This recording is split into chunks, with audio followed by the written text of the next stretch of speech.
सूद खाना, ब्याज खाना, यह भी जहन्नम में लेकर के जाने वाला अमल है।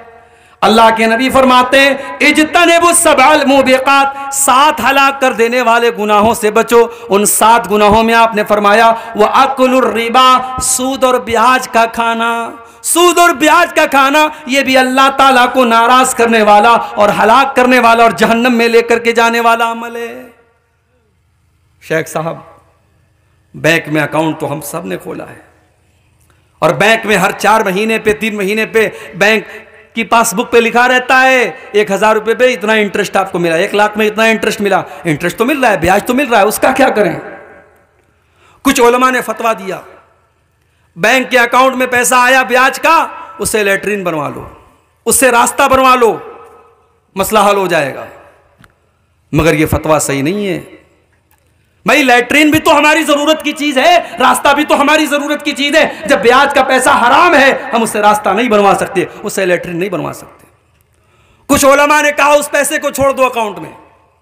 हमने 1 लाख जमा किया, हमारा 1 लाख रुपया, हमारा जो मूलधन है, जो असल रकम है वो हमारा है, बाकी जो इंटरेस्ट आ रहा है आने दो, वो हमारा पैसा है नहीं, तो हम उसके बारे में सोचे ही क्यों?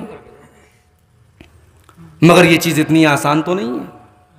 हमने बैंक में 1 लाख जमा किया, 1 साल के बाद हमारे अकाउंट में 1,05,000 है, हम आंख मूंद ले कि भाई 5,000 हमारा नहीं है। ये तो पॉसिबल नहीं है। हमारे अकाउंट में है पैसा, हम जब चाहे तब निकाल सकते हैं, तो हम ये कह करके छोड़ नहीं सकते वो पैसा हमारा नहीं है। और अगर हम बैंक में छोड़े रहेंगे तो बैंक उससे और पैसा कमाएगा, तो बैंक तो इस्तेमाल कर रहा है, बैंक उस पर और लोगों को लोन दे रहा है, ब्याज कमा रहा है, तो हमारे पैसे से ब्याज कमा रहा है, तो उस पैसे का हम क्या करें?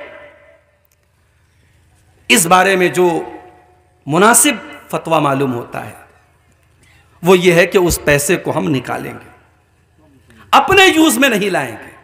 हमारे लिए हराम है वो पैसा, ब्याज का पैसा हराम है, मदरसे में नहीं देंगे हराम है, मस्जिद में नहीं देंगे हराम है। उसको किसी गरीब, चाहे मुसलमान हो चाहे गैर मुस्लिम हो, जो मोहताज है, ज़रूरतमंद है, दवा इलाज के लिए किसी को ज़रूरत है, कोई बेकसूर जेल में सड़ रहा है, उसके केस के लिए ज़रूरत है, वहां हम वो पैसा देंगे। अब अगर किसी को यह शक हो रहा है जब ब्याज का पैसा है हम नहीं इस्तेमाल कर सकते, उसके लिए कैसे जायज़ हो गया? तो भाई मैं बता रहा हूं कैसे जायज़ हो गया। एक आदमी गरीब है, वो लोगों से ज़कात लेता है। उस गरीब आदमी ने अब्दुल गफ्फार साहब को दावत दी कि मौलाना मेरे घर पे आपकी एक दिन दावत है। वो गरीब आदमी है, ज़कात लेता है, उसने दावत दी या उसने मुझे कोई तोहफा दिया, वो तोहफा मेरे लिए जायज़ के नाजायज़? जायज़ है। उसके लिए ज़कात है, मेरे लिए ज़कात नहीं है। मिल्कियत चेंज हो गई तो अब वो हुक्म नहीं रहा, उसके लिए वो ज़कात थी, मेरे लिए वो ज़कात नहीं है।